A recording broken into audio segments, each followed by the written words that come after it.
48 ঘন্টায় তুমুল দুর্যোগের পূর্বাভাস। আগস্টের শেষে যেন শীতঘুম চলে গিয়েছিল বর্ষা। সাময়িক বিপরীতের পর সেপ্টেম্বরের শুরুতে ফের বর্ষা। সৌজন্যে বঙ্গোপসাগরে গভীর নিম্নচাপ। আইএমডি জানিয়েছে আগামী 48 ঘন্টায় দেশের একাধিক রাজ্যে এই নিম্নচাপের জেরে ভারী বৃষ্টিপাত চলবে। নিম্নচাপের সাঁড়াশি আক্রমণ।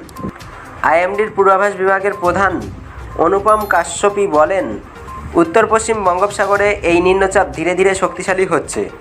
এটা সেপ্টেম্বর মাসের জন্য অত্যন্ত ইতিবাচক ইঙ্গিত। আগামী 2 দিন নাগাড়ে বৃষ্টিপাতের সম্ভাবনা রয়েছে এবং এই 2 দিনেই বর্ষা আবার স্বাভাবিকের রূপে ফিরবে। সেপ্টেম্বর মাসের প্রথম 3 দিন স্বাভাবিক বৃষ্টিপাত হচ্ছে বলে জানিয়েছে মৌসুম ভবন। উত্তর পূর্ব বঙ্গোপসাগরে অবস্থান করেছে একটি ঘূর্ণাবর্ত, তা দক্ষিণ পশ্চিম দিকে ঝুঁকছে। এছাড়াও উত্তর বঙ্গোপসাগরে একটি নতুন করে ঘূর্ণাবর্ত তৈরি হতে পারে। কর্ণাটকের কোমোরিন এবং তামিলনাড়ুতে অবস্থান করেছে আরও 3টি ঘূর্ণাবর্ত। এছাড়াও মধ্য ভারতের বিদর্ভ থেকে দক্ষিণ ভারতের কর্ণাটক পর্যন্ত বিস্তৃত রয়েছে একটি অক্ষরেখা। এই নিম্নচাপের তীরফলার জেরেই দুর্যোগ চলবে। আগামী 8 তারিখ পর্যন্ত বিক্ষিপ্তভাবে বৃষ্টিপাত বজায় থাকবে বলে পূর্বাভাসে বলা হয়েছে। আমাদের কাছে আপনাদের সময়ের দাম রয়েছে, তাই আমরা অযথা খবর দিই না, আমরা দিয়ে থাকি পয়েন্ট খবর।